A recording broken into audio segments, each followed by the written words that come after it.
bisa bergandengan tangan bersama, gunakan waktu yang ada untuk berbagi.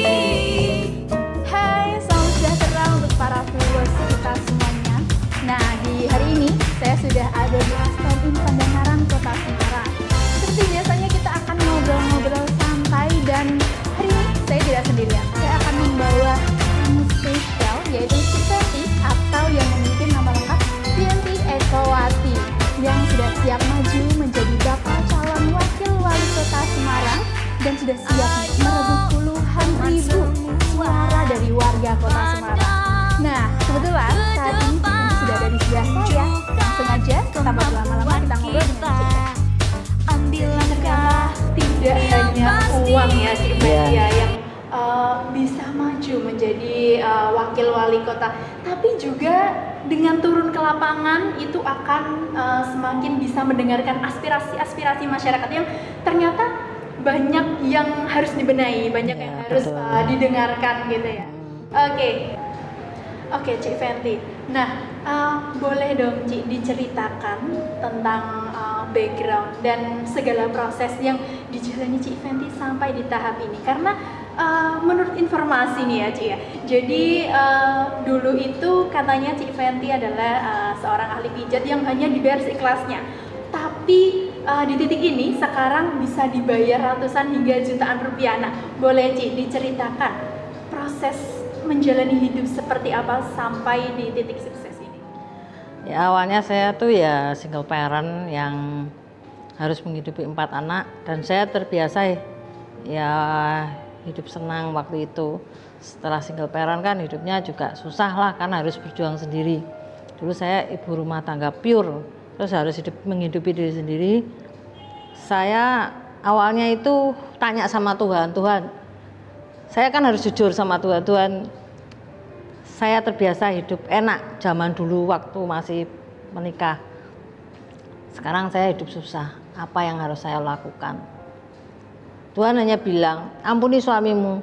Alah, aku aja nggak dapat apa-apa kan gitu. Terus Tuhan bilang ampuni suamimu. Jadi terus saya baca buku, dengar berita di mana-mana, apapun itu tulisannya pengampunan. Terus saya akhirnya mengampuni dengan ketemu memberikan lumpia Semarang. Nah, makanya simbol lumpia Semarang itu menurut saya simbol pengampunan. Tiba-tiba banyak orang di sekitar saya tuh sakit jantung, sakit lambung, jari tekuk nggak bisa, sakit pusing, terus jatuh main futsal. Hati saya tergerak mau menyembuhkan. Tiba-tiba mereka saya pijat itu sembuh, wah bisa buat cari duit nih gitu. Rencana saya kan prosesnya seperti itu. Terus akhirnya saya pertama ya promosinya bayar seikhlasnya. Pernah itu saya kan buka kerja sama nyewa tempat itu bulanan di klinik. Ada mbak mau pijat mbak, tapi uang saya ketinggalan. Ya enggak apa-apa, ya nggak bayar tetap, tapi ya tetap saya pijat dengan sukacita karena saya memang senang menyembuhkan orang sakit gitu loh. Covid kan nggak ada yang pijat. Saya sudah mau minta bantuan beras. Kan di gereja ada pembagian beras 1 sak bagi warga yang kena dampak Covid. Saya sudah daftar. Kok aku mau daftar minta bantuan beras 1 sak. Nggak lama saya ditelepon orang. Jadi saya juga nyambi bisnis properti.